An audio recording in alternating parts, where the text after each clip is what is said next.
Hari ini kita akan berbincang-bincang seputar Hari Anak Nasional.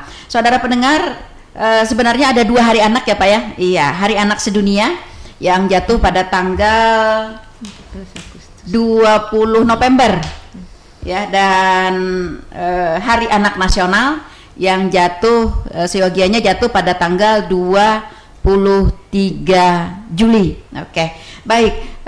Tentu di dalam sebuah peringatan hari ulang tahun ya, tidak terkecuali juga hari ulang tahun Hari Anak Nasional ini, tentu ada momentum-momentum yang menjadi sebuah tonggak sejarah ya Pak, di balik ditetapkannya tanggal 23 Juli sebagai Hari Anak Nasional. Nah, untuk sejarah Hari Anak Nasional ini berikut akan disampaikan oleh Kepala Dinas P2KB P3A Kabupaten Tanah Laut, Bapak Insinyur Nur Hidayat. Silahkan Pak. Baik, para pendengar setia Radio Tuntung Pandang di mana saja berada, alhamdulillah pagi ini kita kembali bersama-sama dalam keadaan sehat walafiat. Kita mengetahui bahwa anak adalah harapan masa depan. Anak adalah pemimpin bangsa di masa depan. Oleh karena itu, Hari Anak ini perlu kita peringati, kemudian kita rayakan bersama anak-anak. Jadi Hari Anak Nasional ini dulunya pernah bernama atau berjuluk Hari Kanak-Kanak. Gitu. Bukan Taman Kanak-Kanak, Hari Kanak-Kanak. Bukan Taman Hari Kanak-Kanak gitu. Oke, Hari Kanak-Kanak itu ya Pak. tangga biasanya di apa? Pernah ditetapkan pada tahun 64. Oke. Gitu. Kongres ke-23 itu. 1964 iya. Kemudian 6 itu sesuai dengan hari lahirnya Bung Karno. Nah, kemudian seiring dengan macam-macam beberapa kali pergantian, dengan adanya macam-macam, kemudian kita mengetahui bahwa tanggal 23 Juli itu dilahirkannya Undang-Undang Nomor 4 tahun 1979 pada tanggal 23 Juli tentang anak. Kemudian Pak Presiden Soeharto meresmikan keputusan Presiden Republik Indonesia Nomor 44 1984. Keputusan itu ditetapkan pada 19 Juli berisi tentang Hari Anak Nasional. Jadi penegasan kembali bahwa Hari Anak Nasional itu diperingati pada tanggal 23 Juli sesuai dengan hari Undang-Undang Masalah Anak. Itulah salah satunya. Jadi kalau kita lihat bahwa sejarahnya cukup panjang, berbagai ada dari sidang Koani seperti apa. Nah, kemudian akhirnya terakhir ada Undang-Undang Masalah Anak, disitulah ditetapkan. Kemudian dipertegas lagi dengan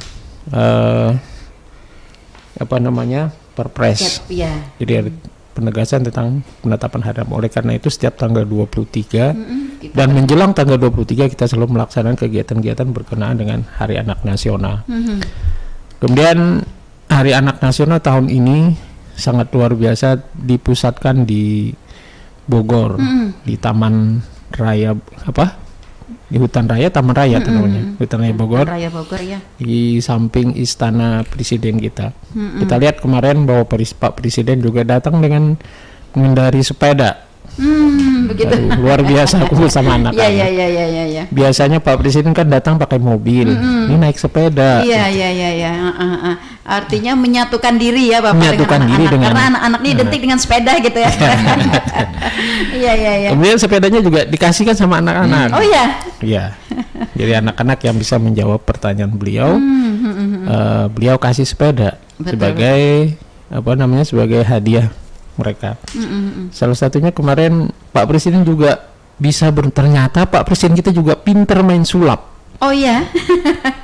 Nah, dari main sulap beliau ini, Pak Presiden ngajak kita semua dan anak-anak diberi ajarin juga. Nah, ternyata anak juga bisa main sulap. Intinya di sini kalau kita mau belajar semua bisa. Iya, iya, iya. Tidak ada yang tidak bisa. Betul, Pesan betul. Presiden hanya sangat singkat sendiri. Karena ada pepatah ya Pak, banyak jalan menuju Roma gitu ya. Banyak jalan menuju Iya. Roma. Kalau Istilahnya kita banyak mau- jalan banyak yang dilihat, banyak Iya. jalan banyak yang dirasakan, Nah, banyak iya. yang dia. Iya. Ya kata Pak Presiden, Presiden bisa main sulap, anak-anak juga bisa main sulap. Kenapa? Karena diajarin. Nah, oleh karena itu tema beliau, penegasan beliau adalah anak-anak harus rajin belajar. Oleh karena itu kami sangat singkat sekali, simpel dan bisa cepat dicerna oleh semua orang, oleh anak-anak, dan anak-anak sangat bergembira. Oke. Oleh karena itu tahun ini anak Indonesia kita akan menggapai nanti 400 tahun Indonesia merdeka. Di situ anak-anak Indonesia harus benar-benar bisa maju. Ya, ya, ya, ya. Dan ini juga kita dikaitkan dengan BKKBN bahwa tahun ini adalah bagaimana anak mengerti tentang stunting. Jadi dengan anak mengerti tentang stunting, bahwa mereka sama-sama akan berusaha bagaimana untuk stunting. Salah satunya dimulai dengan bukan tidak kawin di usia anak. Nah, Betul. ini juga. Oke. Pencegahan perkawinan usia dini ya mencegah- Pak, iya. Jangan usia dini, Mbak. Usia anak ya. Usia anak. dini, iya benar. Kasihan dini nanti kasihan sudah dini. umur 30 tahun belum kawin-kawin. Iya, iya, iya, betul. Oke. Nah, jadi dari sini ada beberapa hal momentum yang sangat luar biasa di Hari Anak ini. Pertama, Pak Presiden, penegasan Pak Presiden, kemudian kita tahu bahwa anak bagaimana tahun ini juga harus tahu mengerti tentang stunting, sehingga mereka tidak melakukan kegiatan-kegiatan yang berdampak membawa stunting, sehingga mengakibat stunting ini orangnya pendek, pemikirannya atau intelijensianya juga pendek. Agak rendah Tapi ya. tidak semua orang pendek itu stunting. Nah, banyak Ada ukuran-ukuran tertentu ada ya, Pak. tokoh-tokoh kita yang sangat, tapi badan beliau juga pendek, tapi tidak stunting. Stunting Oke. itu pendek dan intelijensianya itu yang ke depan. Oleh karena itu akan ke depan akan menjadi beban masyarakat, beban keluarga, beban masyarakat, dan bahkan beban negara. Oke, saya ke Mbak Eko. Mbak Eko, tema kita di tahun ini apa nih? Tema Hari Anak Nasional kita. Nah, tema kita pada Assalamualaikum warahmatullahi wabarakatuh. Waalaikumsalam warahmatullahi wabarakatuh. Bu Nelly, Bapak Kepala Dinas, Oke. yang hormati. Jadi pada tanggal 23 ini kita kemarin sudah memperingati Hari Anak dengan acara yang banyak ke alam, banyak ke alam selama 2 hari ya. Jadi kita memperingati Hari Anak pada hari ini dengan filosofi Hari Anak Nasional yang harus kita lindungi, harus kita perhatikan bahwa anak-anak ini memang anak yang perlu menatap masa depan.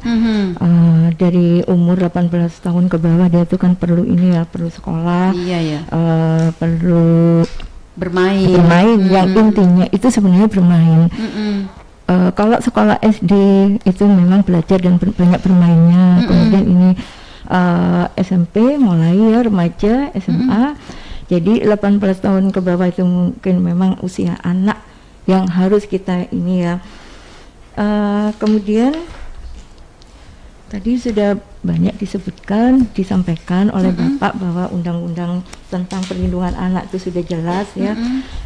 Kemudian juga ini tentang hak asasi manusianya juga tentang anak. Kemudian juga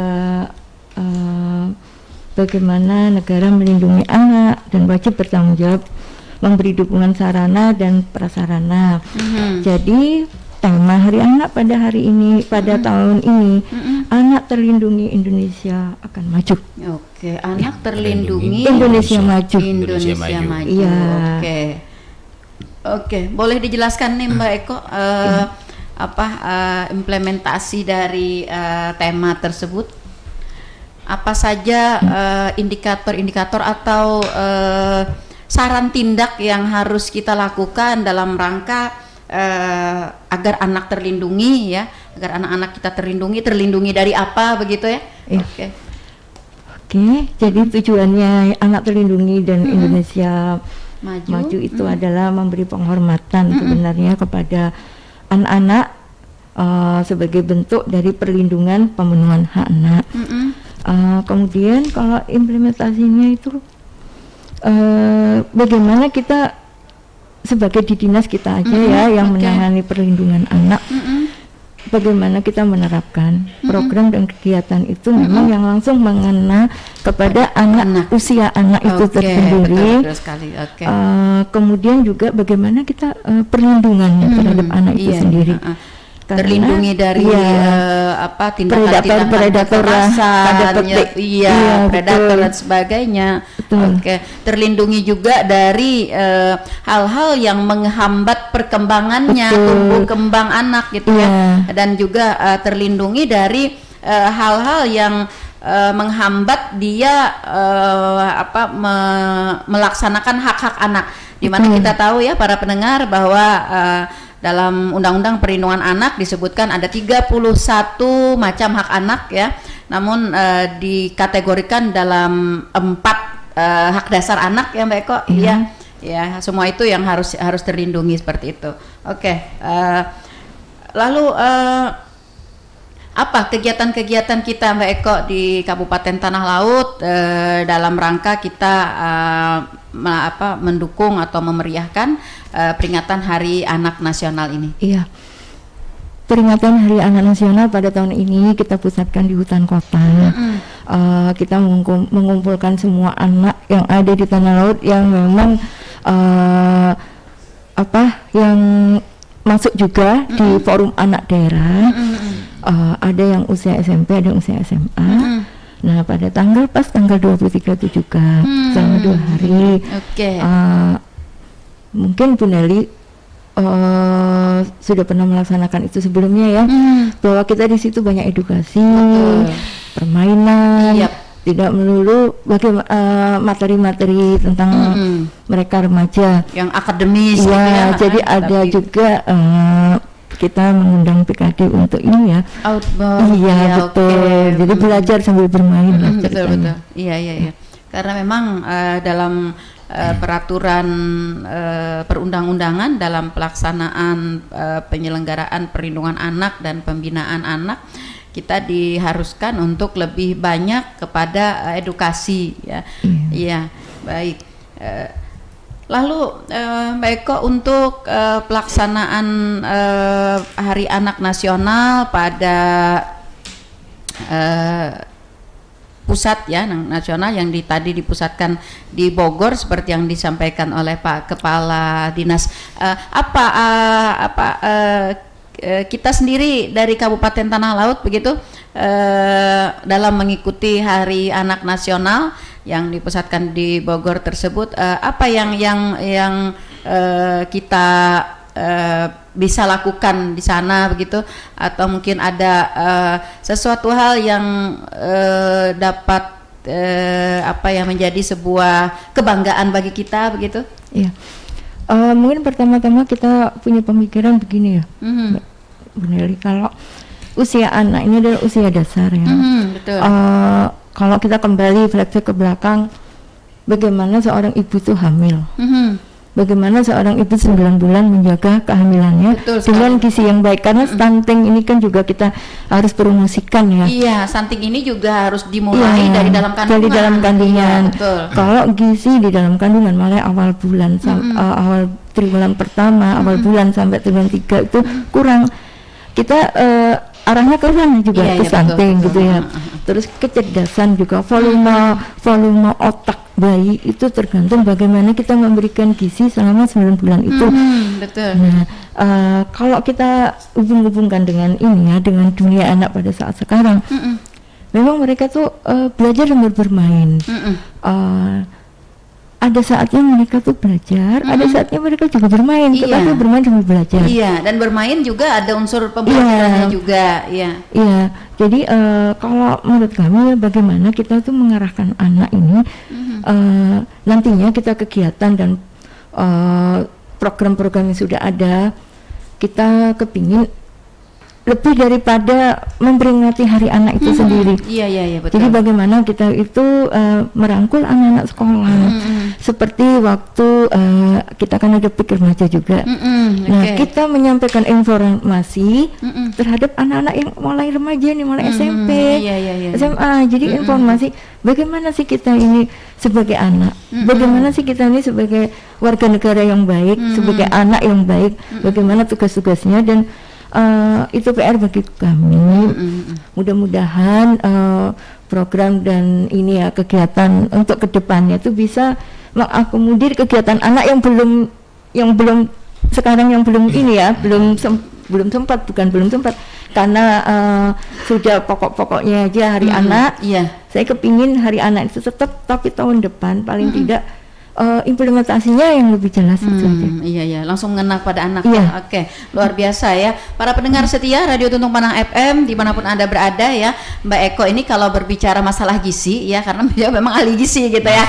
Nah, sekaligus juga beliau ini adalah Ketua Dharma Wanita Dinas Pendidikan ya Pak. Iya, ini juga katanya di Dharma Wanita juga selalu digaungkan Pak urusan gizi ini. Jadi gizi ini memang benar ya apa yang disampaikan oleh Mbak Eko, bukan hanya untuk anak-anak ya, karena anak itu kan adalah seseorang yang belum berusia 18 tahun, termasuk anak yang di dalam kandungan. Artinya ketika anak masih dalam kandungan pun ya harus sudah terpenuhi gizinya ya, seperti yang disampaikan oleh Mbak Eko tadi. Sehingga urusan gizi ini juga harus disampaikan juga kepada ibu-ibu ya. Nah, kepada ibu-ibu nanti kan ada punya anak juga gitu ya. Nah, anaknya disampaikan lagi seperti itu. Oke, luar biasa.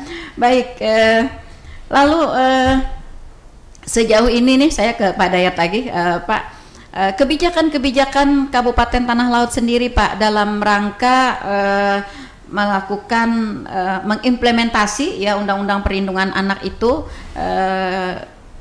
Tanah Laut sendiri melakukan apa Pak? Misalnya kita punya kebijakan-kebijakan atau program-program, kemudian juga aturan-aturan atau peraturan daerah lainnya begitu? Baik, kita mengetahui bahwa untuk anak ini ada hal yang sangat mendasar. Satu adalah keluarga.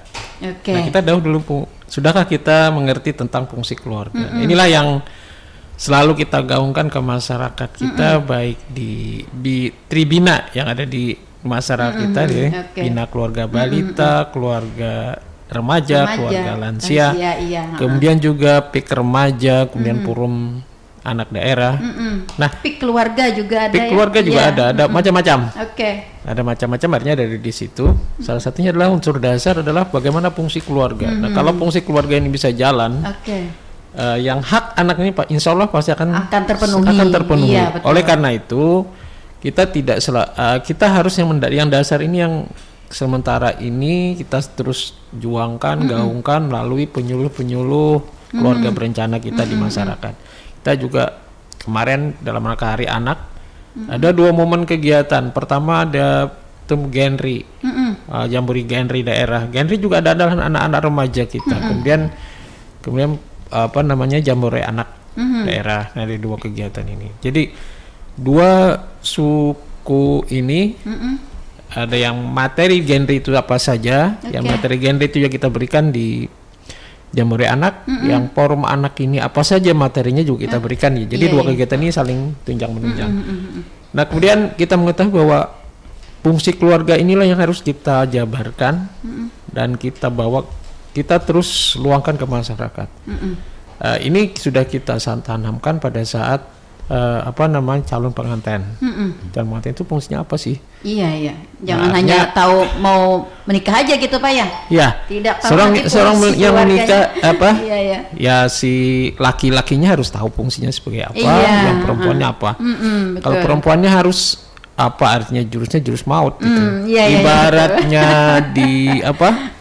Doraemon itu kan punya kantong, jadi kalau perempuan itu serba bisa, serba bisa. Itu, betul sekali. Jadi dia harus bisa ahli harus masak, bisa jadi guru, harus bisa jadi chef, menteri gitu. keuangan, menteri chef, kemudian jadi dokter juga. Iya, betul sekali, betul. Sementara laki-lakinya juga bukannya pemangku tangan, bagaimana mencukupi. Bukan hanya harus nyuruh-nyuruh aja gitu ya. Nyuruh aja, dia bagaimana bekerja mencukupi kehidupan keluarga. Betul. Kemudian bagaimana sampai menyayangi.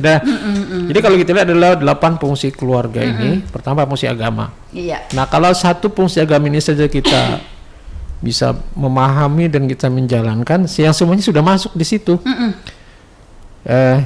Artinya bagaimana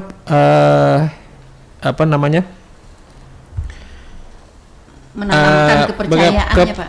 Fungsi agama itu intinya bagaimana adalah aturan atau namanya akhlak, akhlak terhadap atau tata cara atau akhlak kepada sesama manusia, akhlak kepada Tuhan, kemudian akhlak kepada lingkungan, inilah salah satu yang belum sepenuhnya kita hayati, karena mungkin zaman gadget sekarang nih enak-enakan, harusnya ini harus ini, tapi fungsi dasarnya kita belum mengerti. Betul sekali. Kemudian kita mengetahui bahwa 8 fungsi adalah fungsi agama, kemudian fungsi sosial. Fungsi sosial juga kalau orang yang punya akhlak pasti fungsinya akan jalan. Sosial budaya, kemudian cinta kasih. Nah, cinta kasih ini artinya paling tidak apa yang menjadi diperlukan anaknya juga disitu akan bermula dari cinta kasih kita, tidak kita serta-merta. Mungkin kalau sekarang banyak yang cinta kasih ini agak sedikit agak larut. Iya. Larutnya demikian, cinta kasih anak supaya anak tidak udah diputarkan saja gadget, sehingga anak yang kecil YouTube gitu ya, apa itu semua salah. Itu salah itu. Karena jadi sementara kita jauhkan dari gadget, yang macam-macam, karena dari gadget itu kita lihat banyak sekarang hal-hal ya Pak ya yang kalau merugikan ya terhadap kita menganggap positif, tapi ternyata kejiwaan anak itu sangat jauh. Betul, sangat mempengaruhi. Nah, kemudian fungsi perlindungan. Ya, tadi bagaimana kita melindungi anak, sama-sama saling melindungi. Tidak akan mungkin suatu keluarga itu bisa akur kalau tidak ada fungsi perlindungan. Artinya mereka datang ke rumah itu rasa diayomi, rasa enak. Ada bapak, rumahku ada ibu, adalah surgaku, gitu ya. Iya. Biar berhamburan sampai senang benar balik ke rumah. Pantas saja kalau di situ adalah surga ada di bawah telapak kaki ibu ya. Kalau ibunya yang suka marah-marah ya nggak mungkin lah. Iya betul. Kemudian fungsi reproduksi juga kita mengetahui bagaimana reproduksi anak, reproduksi keluarga.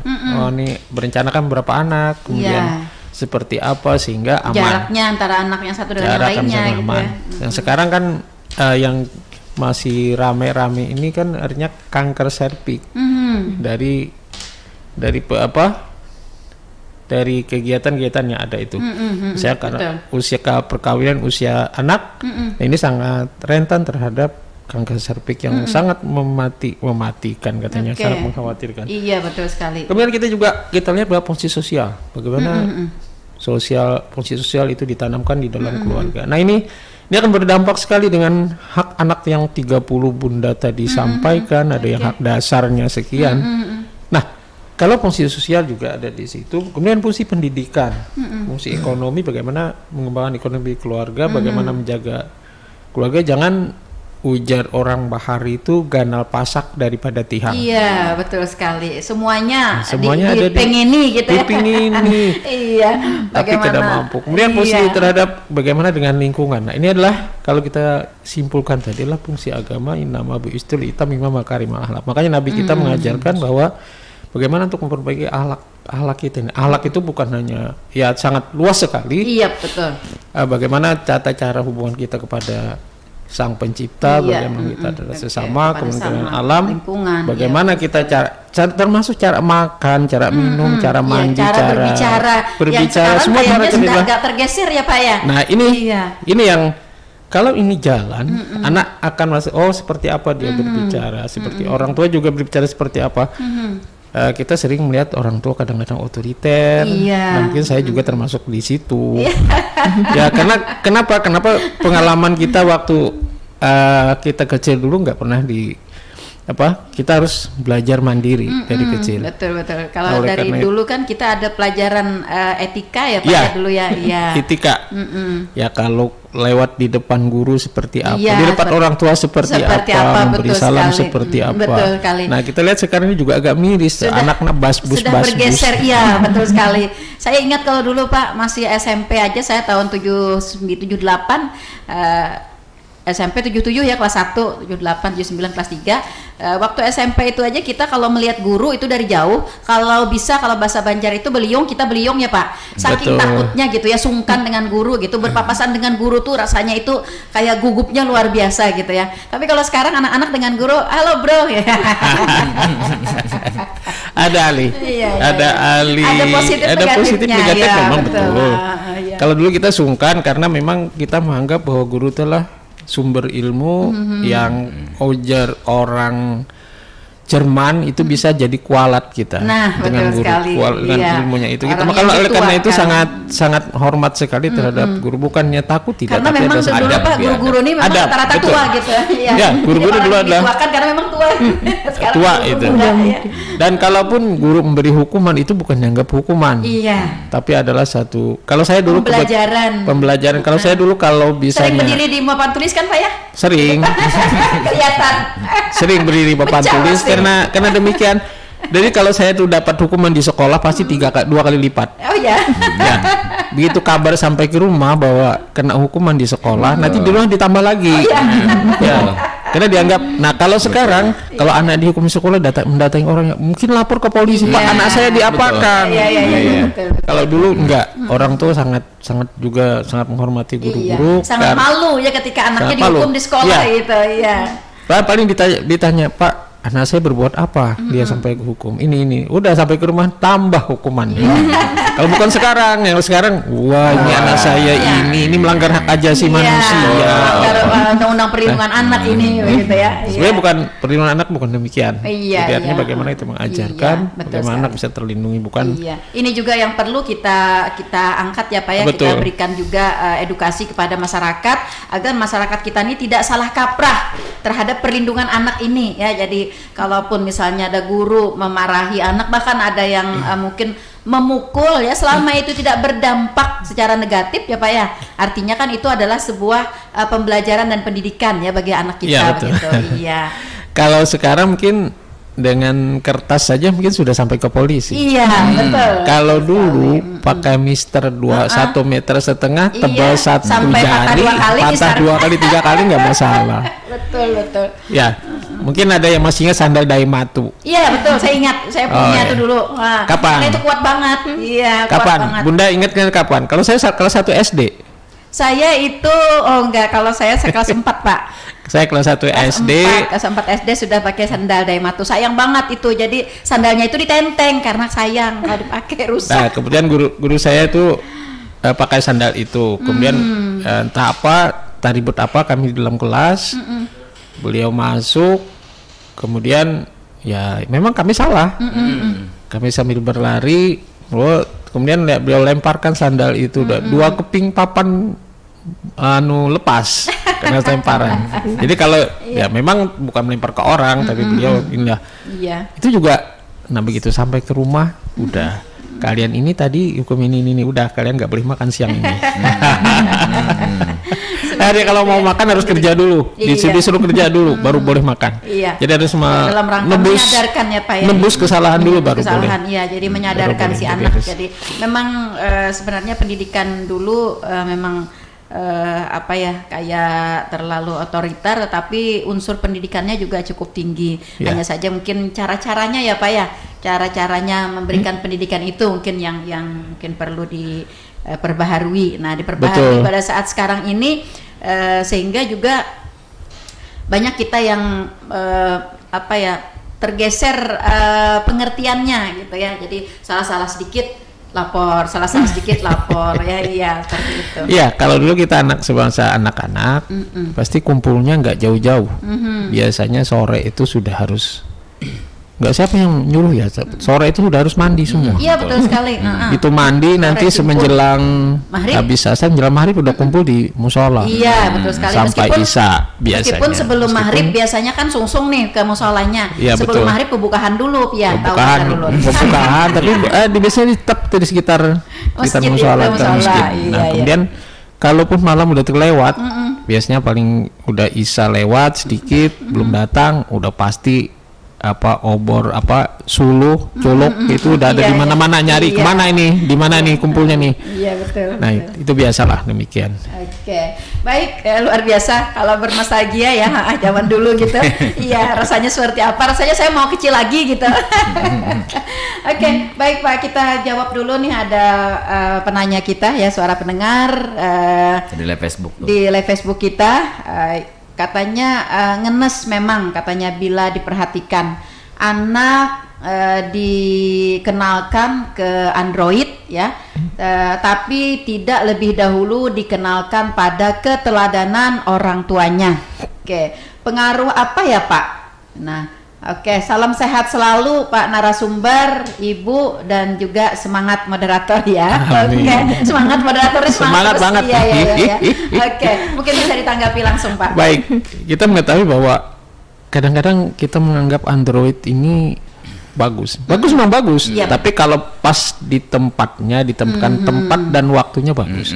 Kita lihat anak-anak mungkin kalau kita dengarkan jauh-jauh tapi tanpa dia pegang Android, misalnya di Android kita buka ngaji atau ya salawatan, ini kan itu apa anak. Tapi begitu dia pegang Android, dia kan pasti, saya pernah ketemu dengan beberapa anak, begitu saya belum bisa buka macam-macam, dia sudah bisa download macam-macam. Ini sangat luar biasa nih. Betul. Kemudian gitu tingkah lakunya juga, aduh ini agak bukan aneh, gitu ya? Aneh itu. Anak yang kayak berbicara bahasa Inggris, tapi nggak Inggris juga.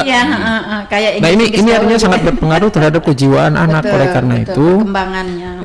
Penggunaan Android untuk anak ini, tolong mari kita sama-sama perhatikan, jangan sampai kebablasan. Nah, mungkin di suatu ketika kalau anak memang sudah mengerti, baru boleh kita sampaikan, kita berikan. Atau mungkin ya Pak, ketika memberikan anak Android misalnya, orang tua harus mendampingi. Betul. Begitu ya, karena nanti ada kan tayangan-tayangan yang mungkin harus di skip gitu ya.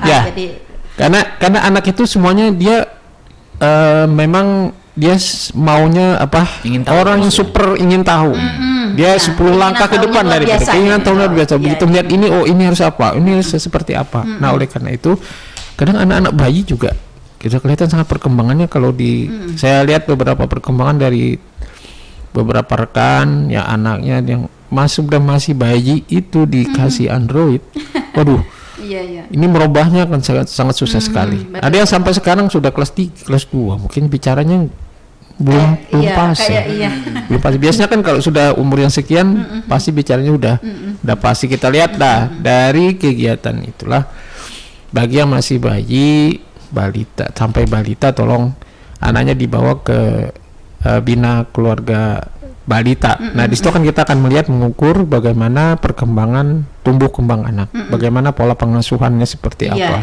Apa yang harus dilakukan? Apa yang harus dilakukan? Nah di situ kalau misalnya di umur sekian dia belum bisa berbicara ini, di kartu kembang anak itu ada perintah, ada tuntunan, Anda harus berbuat apa. Nah, Anda berbuat apa. Tapi kadang-kadang yang sekarang ini melihat, artinya aku ke puskesmas bisa saja, aku ke dokter bisa saja, aku punya duit. Tapi kegiatan di bina keluarga balita ini, nggak apa-apain, cuman ke situ cuman ngumpul-ngumpul doang, tuh cerita-cerita doang, tapi nggak pernah buka apa itu KKA, kartu tumbuh kembang anaknya itu nggak pernah dibuka dia. Tapi kalau gitu buka itu, kalau kita buka pelajari, tapi sekarang juga ada yang sudah pakai Android, jadi di aplikasi KKA itu, asal kita jujur misinya seperti apa, itu akan tumbuh, akan terlihat.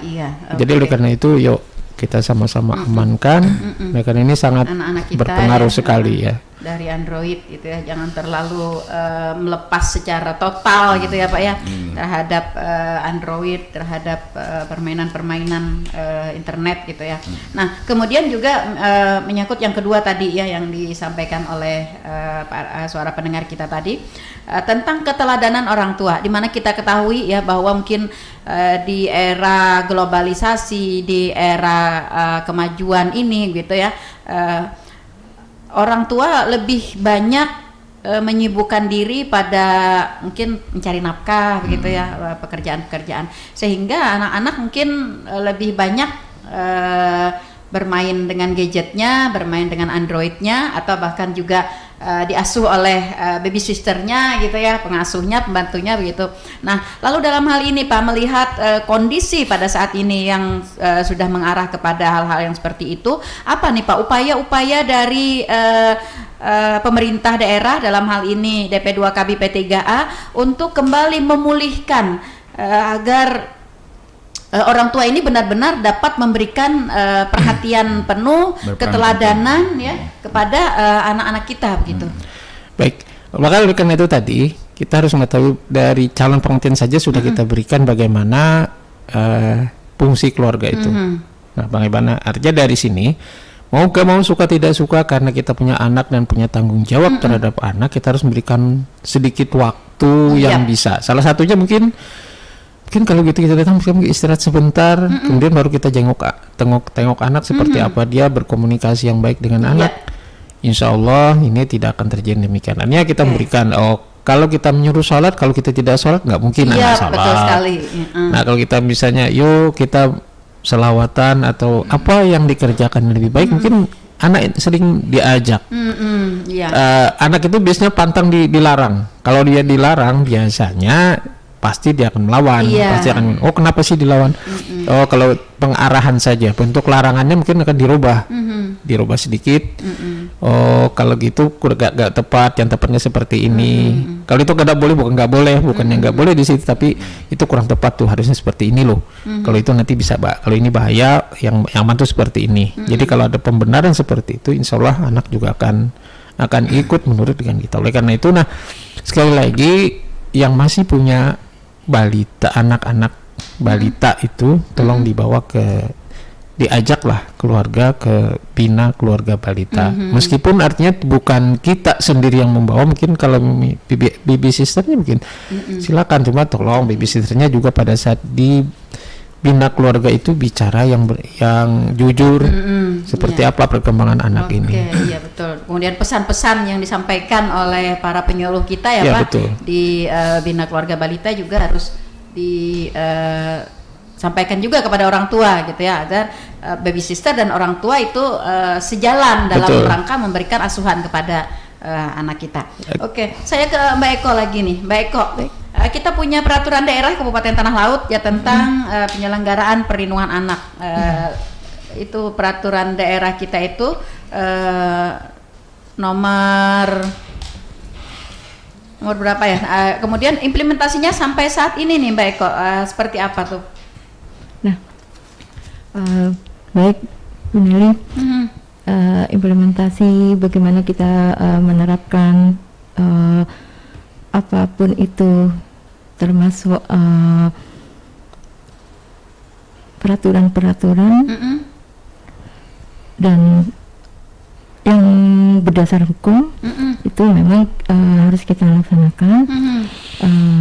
Untuk sederhananya mungkin kita harus banyak membuat kegiatan yang langsung berkaitan dengan anak itu tersendiri. Anak itu sendiri, masalahnya begini, kalau kita membuat teori-teori aja tetapi tidak ada berhubungan dengan anak langsung, cuman teori bahwa anak itu harus begini, sesuai undang-undang perlindungan anak misalnya, anak itu harus kita lindungi, tapi dengan cara seperti apa, dengan misalnya anak ini ternyata di setiap keluarga seperti disebutkan Bapak Kepala Dinas tadi memang harus mempunyai orang tua sebagai paternalistik ya, yang bisa menjadi contoh.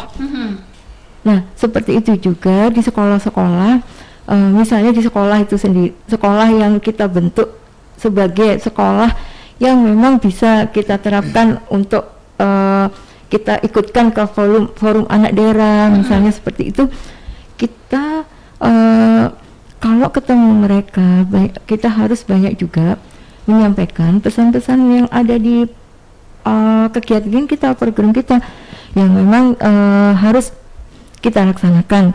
Kemudian juga kita harus sering-sering memang ada mengadakan pertemuan sebenarnya.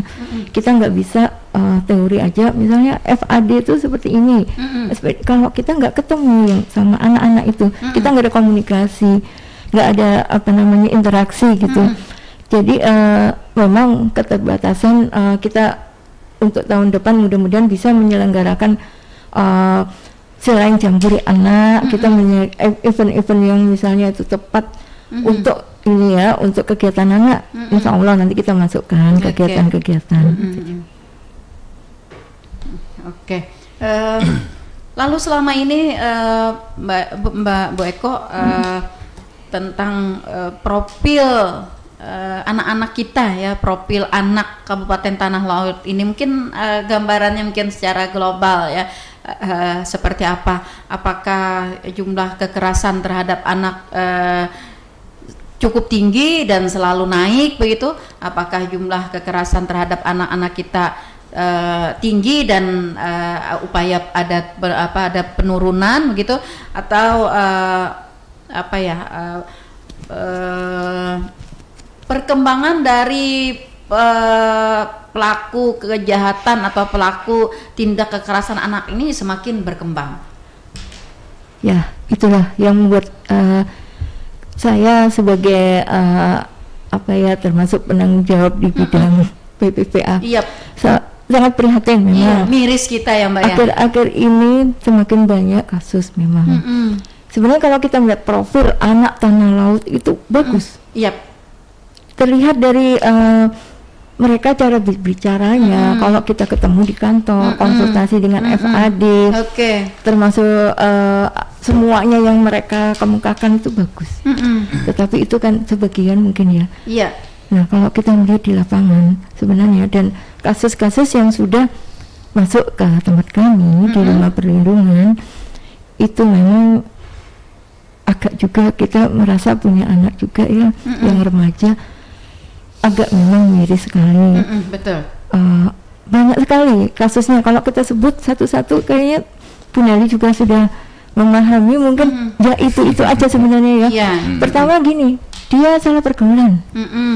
Kemarin yang terakhir anak umur 13 tahun dia dipekerjakan di warung-warung yang mungkin agak gelap gitu ya, remang-remang gitu. Nah itu tahu nih jumlah warung.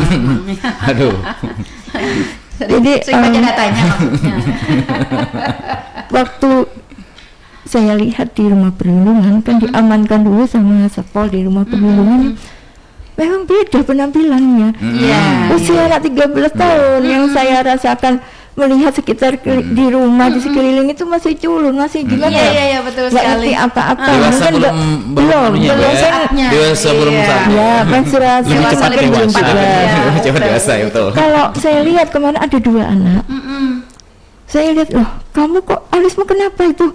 Alis ibu aja kayak gini loh, nggak pernah di Jadi sudah mengenal itu, bagaimana mempercantik diri mungkin ya, usia anak itu sudah tahu bagaimana membentuk alis yang bagus dengan mungkin dikerik, nggak tahu ya. Terus juga beda make upnya tuh beda. Rambutnya saya lihat, coba dibuka nak rambutnya, ada kuning-kuningnya. Berarti ini nggak ada warna-warni gitu ya. Nggak ada ya, perhatian dari orang tuanya. Mungkin saya tanya, orang tuamu di mana? Di suatu kecamatan. Loh, kamu nggak kerjanya di sini? Ketawa gitu. Loh, kamu nggak sekolah? Enggak. Nggak nggak disuruh sama orang tua. Mesti menunduk, nggak ada uang gitu loh. Sekolah kalau SMP itu kan menurut saya nggak, SD SMP itu nggak terlalu banyak uangnya ya. Kalau kita amati memang sepertinya pertama memang di keluarga itu bisa juga keuangannya kurang, bisa juga anak itu disuruh kerja karena kekurangan uang, di ekonominya lemah, tetapi ada juga memang anaknya yang nakal. Dalam bulan akhir-akhir bulan ini itu ada yang dari Banjarmasin juga ada, itu dari Tanah Bumbu, dan pokoknya Kabupaten Tanah Bumbu itu juga bermasalah, kita amankan di rumah perlindungan karena ada titipan gitu ceritanya. Itu juga seperti itu.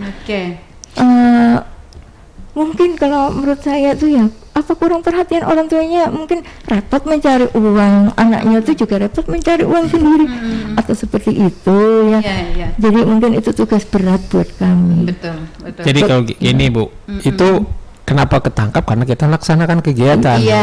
Karena kegiatan kita cukup tinggi, sehingga yang ada di warung, ada di mana kita ketemu.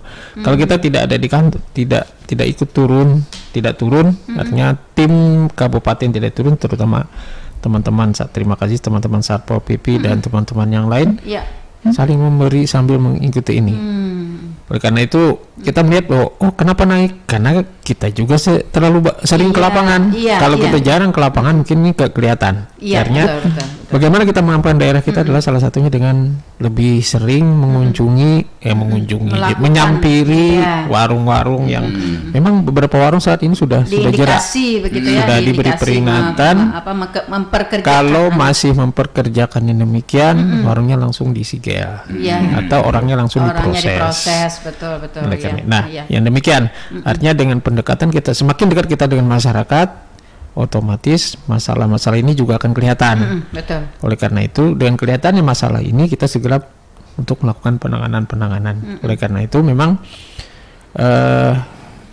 kita tidak hanya berdiam, tapi kita selalu buka mata, buka telinga, kemudian dengan teman-teman yang membuka jaringan, di mana ada, memang kadang-kadang kita bertelepon, Bang, di sini ada kegiatan, ada masalah ini. Oke, yuk kita langsung cek lapangan, langsung tangani. Nah inilah makanya perlunya sinergisitas kita dalam rangka penanganan semua kegiatan ini, termasuk kegiatan perlindungan anak. Oleh karena itu, alhamdulillah Kabupaten Tanah Laut tahun ini juga dapat 2 desa untuk percontohan, desa ramah perempuan dan peduli anak, dan ini yang sering kita tindak lanjuti, kita bagaimana kita implementasikan. Mudah-mudahan desa layak anak itu sudah bisa nanti kita lihat ke depan hasilnya seperti apa. Desa layak anak, kecamatan layak anak, kemudian kota layak anak, dan inilah yang kabupaten kota layak anak. Ini yang menjadi tugas kita semua, tidak hanya satu orang, tidak hanya satu, inilah tuh kita semua.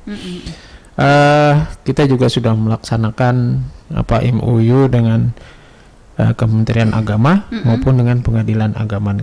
Jadi kita sama-sama melaksanakan. Artinya di agama juga sudah dari awal-awal bagaimana membina keluarga yang baik. Bagaimana penasehatan perkawinan, caten. Nah sekarang kita juga dengan adanya penanganan stunting di desa, kita sudah membentuk tim pendamping keluarga yang terdiri dari Ibu Bidan, unsur PKK dan unsur EMP kita, institusi masyarakat kita yang ada di situ. Oleh karena itulah kita berharap semua kegiatan apapun yang menyangkut keluarga, artinya baik keluarganya sendiri maupun anak, ini segera akan terpantau melalui kegiatan-kegiatan dan sebagainya. Oleh karena itulah kita selalu memaksimalkan kegiatan, dan kita sudah menyampaikan dan memproklamasikan kepada semua teman-teman penyuluh maupun teman-teman anak-anak di lapangan bahwa dinas yang ada itu bukan hanya dinas, tapi dalam markas kegiatan kita dalam rangka generasi berencana, dalam rangka penanganan terhadap masalah anak, kemudian dalam rangka forum anak daerah. Itu adalah markas besar kegiatan kita semua. Ini juga kita sampaikan kepada semua penyuluh agama kita di Kabupaten Tanah Laut, kapan saja yuk kita bisa berinteraksi di situ, bagaimana untuk mengawal Kabupaten Tanah Laut ini sehingga jadi kabupaten yang nyaman dan aman, serta menjadikan di kabupaten ini keluarga-keluarga yang harmonis, bisa anak bisa terlindungi, bisa terayomi, sehingga tidak, mudah-mudahan kenakalan remaja kita semakin bisa kita tekan. Iya. Saya ingin menyelutuk sedikit nih Bu ya, sedikit sekali Bu.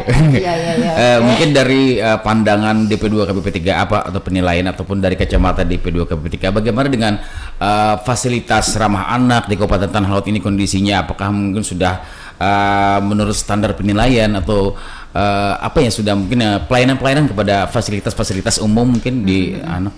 Beberapa fasilitas umum sudah ada. Kita lihat bahwa hasil penilaian government kita baik kayak pusat-pusat pelayanan itu sudah menyediakan, terutama untuk anak-anak ibu menyusui, ibu hamil. Bagaimana mereka di situ ada tempat-tempat, kalau ibu menyusui ada tempat menyusui, ada tempat bermain untuk anak. Ada, kalau di rumah sakit kemudian ada ruang tunggu, ada ruang kayak di ruang tunggu itu ada. Kemudian ada juga disiapkan gitu, terhadap yang lansia, biasanya ada kursi roda atau apa. Ini sudah sampai semua dinas sekarang udah ngaca ke situ. Kenapa demikian? Karena ini salah satu penilaian dari kinerja pelayanan masing-masing instansi kita. Jadi di masjid juga sudah mulai kita ini kan dengan Kementerian Agama kemarin masjid atau tempat ibadah ramah anak. Jadi kita kadang-kadang melihat anak-anak kan bisa sedang bermain-main ribut-ribut. Kadang-kadang beberapa orang nggak boleh main di sini, nggak boleh main di situ. Kapan saatnya kita mengenalkan masjid itu sebagai tempat ibadah? Jadi di situ ada pojok-pojok di mana anak-anak bisa bermain sambil mendengarkan, sambil ikut ke masjid gitu. Agar anak-anak betah gitu, Pak. Agar anak betah. Iya, kemudian di sekolah-sekolah juga ada baik PIK remaja maupun ada sekolah sekolah layak anak ini juga sekolah ada. Layak anak ya. Oke, baik, kembali kita bergabung, kembali kita tanggapi, ada suara pendengar kita dari live Facebook juga nih Pak. Nah, gimana katanya caranya menghindari dari Android? Karena di sekolah pakai HP dalam 1 tahun kemarin ya. Nah, jadi sekarang susah menghindari Pak dari Android. Nah, selamat pagi ya rekan M. Bustomi ya, suara pendengar kita ya dari Mas Muhammad Bustomi. Nah ini mungkin karena dampak dulu ya beberapa waktu yang lalu, mungkin tepatnya pada 2 tahun ke belakang gitu ya Pak, di mana kita sedang mengalami musibah nasional, musibah dunia begitu ya, pandemi COVID yang sangat tinggi, sehingga anak-anak kan belajarnya daring gitu ya. Nah sehingga juga lekat dengan Android. Nah mungkin pengaruh selama 2 tahun lebih itu ya, anak-anak nih memegang Android sampai saat ini katanya agak susah nih untuk dihindari begitu. Nah bagaimana, mungkin ada kiat-kiat khusus mungkin dalam teori atau dalam program-program dari DP2 KBP 3A ya Pak, untuk sedikit demi sedikit mungkin kita melepaskan anak-anak dari pengaruh Android ini. Baik, yang biasanya Android ini kan sudah anak-anaknya sudah bisa berpikir. Artinya kita tinggal bagaimana kita sama-sama mengarahkan mana yang baik, mana yang tidak. Jadi kita sudah bisa mengguiden, orang-orang tua sudah bisa mengguiden orang seperti ini yang bagus, ini yang enggak, yang bisa diambil ada ini, yang ini. Nah itulah yang perlu kita tanamkan. Kemudian jiwa, terus terang jiwa masalah itu tadi salah satu fungsi pertama keluarga adalah fungsi agama ini tadi juga harus tahu. Nah kalau fungsi agama harus tahu, oh ini biasanya kalau anak-anak dulu kalau itu dosa, itu nggak bagus, itu pasti nggak akan pernah buka. Nah kalau sekarang nggak tahu lah, mungkin ada perkembangan, mungkin kalau ini yang jadi dosa ini jadi apa, mungkin ini bisa jadi ditelusuri terus apa sih menurut Android. Nah jadi fungsi agama dalam keluarga ini perlu penanaman, artinya etika yang tadi perlu kita coba. Kalau tanpa itu mungkin kalau saja melarang tidak boleh, nggak mungkin. Iya, tidak boleh, tapi orang tuanya tetap. Iya. Nah jadi orang tua juga harus memberikan. Sama anak nih kada dengar gitu ya, ternyata HP terus. Iya, dari orang tua juga, ini loh Dek, atau pas kebetulan orang tua misalnya ada sesuatu melihat dari HP yang ada, misalnya yang sifat positif, Dek, nah ini yang ada positif seperti ini, yang nggak bagus seperti ini. Iya. Nah mungkin ini nggak usah diinikan. Nah mungkin ini yang cukup artinya salah satunya adalah contoh dari kita sendiri. Kalau kita sendiri pegang HP saja, mau tidur pakai HP, apa saja pakai HP, lupa pegang Al-Quran.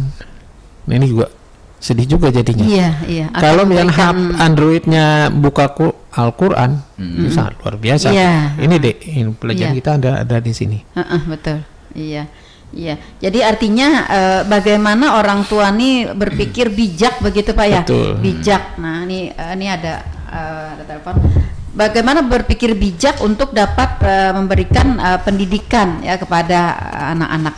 Baik, kita terima dulu telepon. Halo, selamat pagi. Halo, selamat pagi. Dengan siapa di mana? Oke, selamat pagi. Halo, Assalamualaikum. Waalaikumsalam warahmatullahi wabarakatuh. Dengan siapa di mana ini, Ibu? Ibu Arma, Oke, Bu Arma, apa kabar, Bu? Alhamdulillah, selalu sehat, ceria, semangat lah. Alhamdulillah, iya. Betul sekali. Meskipun cuaca agak dingin ya, Bu, tapi semangat kita tetap panas. Iya, enak cuacanya ya. Oke, baik, silahkan Ibu. Ini loh, Bunda. Gimana tuh kita kan ngelihat anak nih, punya anak itu kan sudah dari umur setahun sudah dikasih HP apa segala itu kan. Iya. Terus habis itu apakah nanti itu ke akhir-akhirannya itu loh, kalau anak masih umur setahun sudah dikasih HP, kita bilangnya kan, daripada dia nangis, bilangnya kan gitu. Betul. Walaupun itu HP itu hanya permainan seperti main-mainan apa, game-game gitu ya, game-game itu, dimana ya nantinya akhirnya itu apa harus kita hindari gitu. Iya. Atau gimana caranya kita bisa menghindarkan dia. Kalau kadang di hati itu nangis anaknya itu. Betul. Sudah udah kecanduan gitu ya, betul. Iya, baru umur tahun sudah kita matiin lalu nangis. Iya, betul. Gimana kita solusinya gitu supaya ini mungkin suaranya bisa dengar gitu loh. Oke, baik, terima kasih Bu Arma. Jangan dimulai Bu Arma. Oke.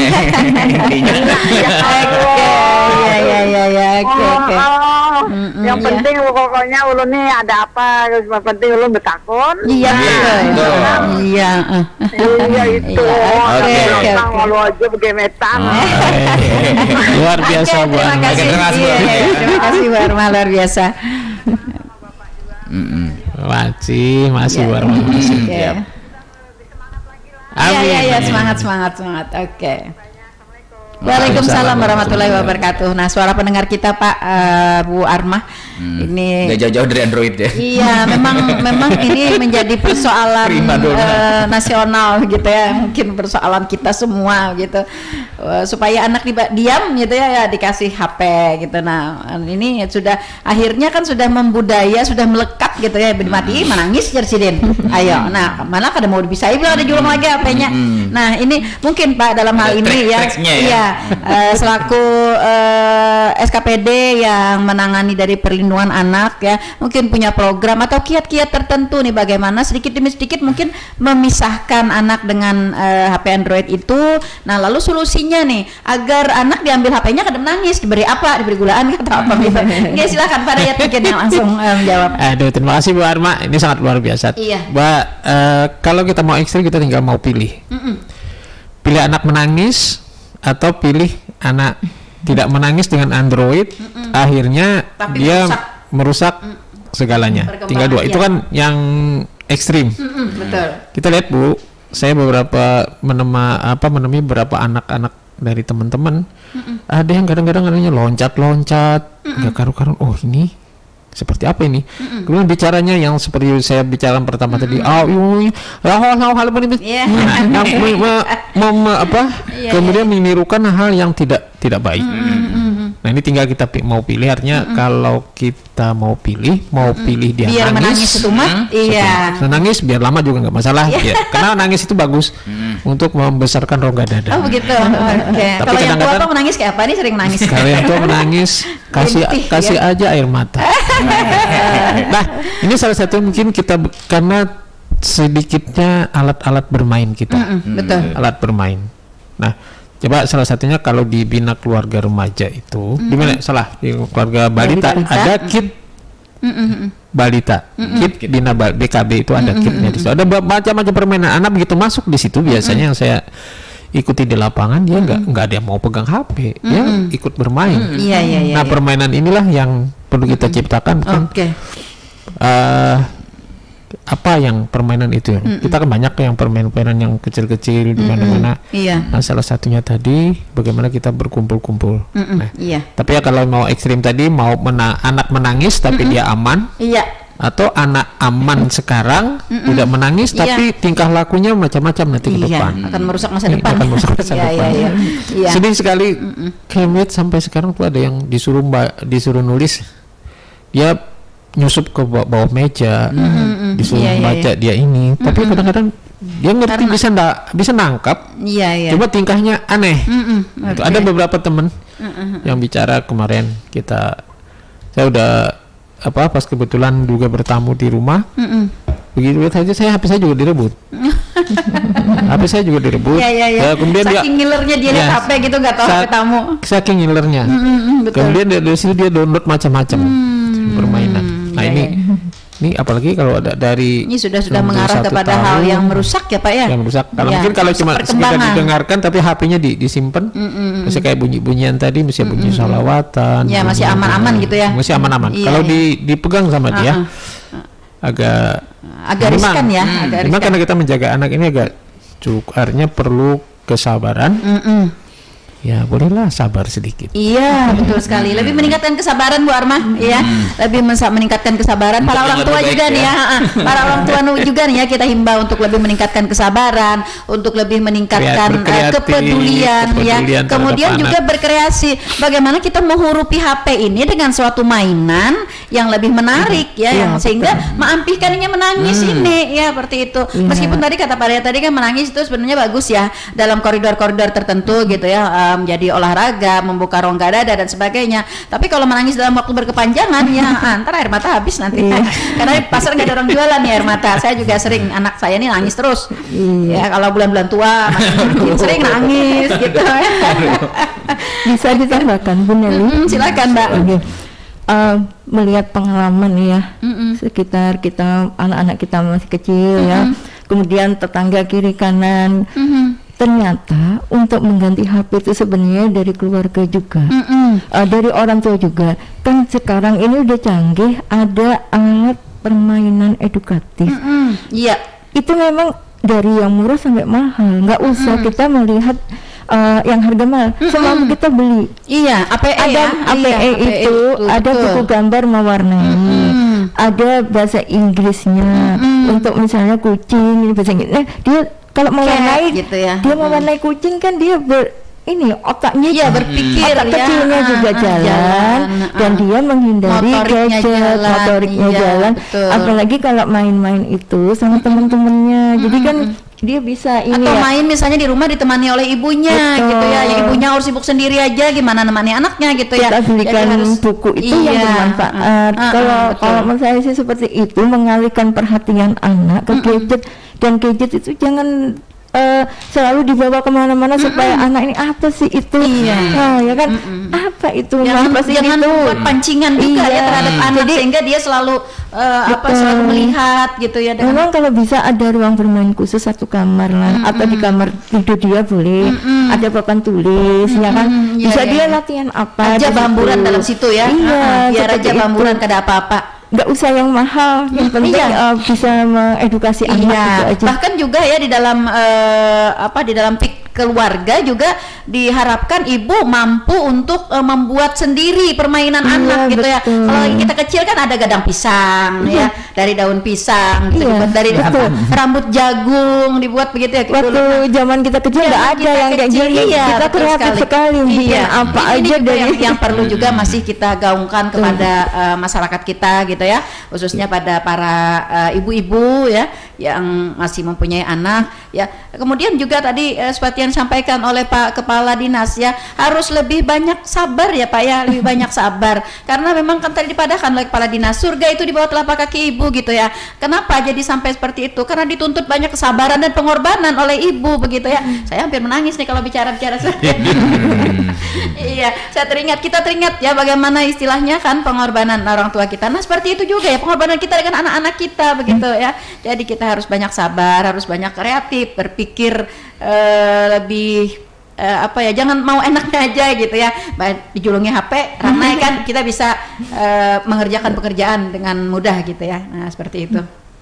Oke.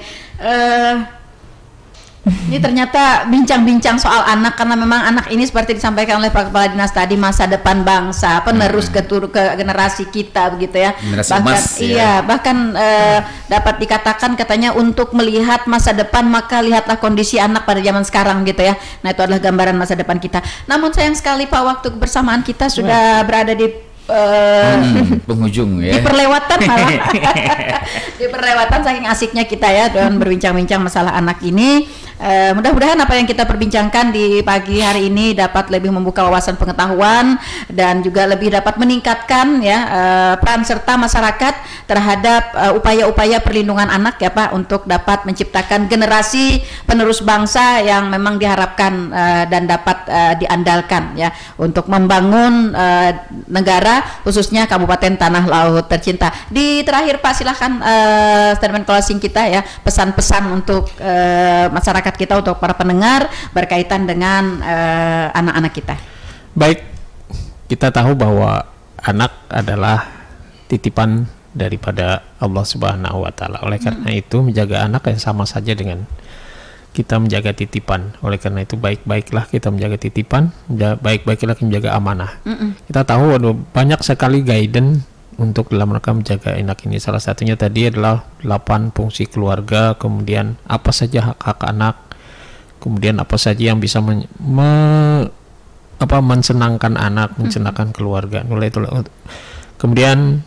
Kemudian akhlak tadi yang kita sampaikan dari awal, bahwa fungsi keluarga satunya sebagai pembinaan akhlak anak. Inilah yang harus menjadi guidance kita ke depan. Oleh karena itu kita tahu bahwa karena ini adalah amanah yang harus kita jaga dan harus kita pertanggungjawabkan, mau tidak mau, suka tidak suka, kita harus suka dan harus ridho terhadap amanah yang telah dititipkan kepada kita. Oleh karena itu sekali lagi, mari kita sama-sama menjaga amanah yang diberikan oleh Allah Subhanahu wa Ta'ala untuk menjunjung tinggi, melaksanakan perintah dan melanjutkan amanah yang telah ditetapkan kepada kita sebagai seorang yang beragama. Demikian mungkin dari kami, mohon maaf apabila selama perbincangan ini ada yang kurang berkenan, ada yang kurang enak, ada yang menyinggung.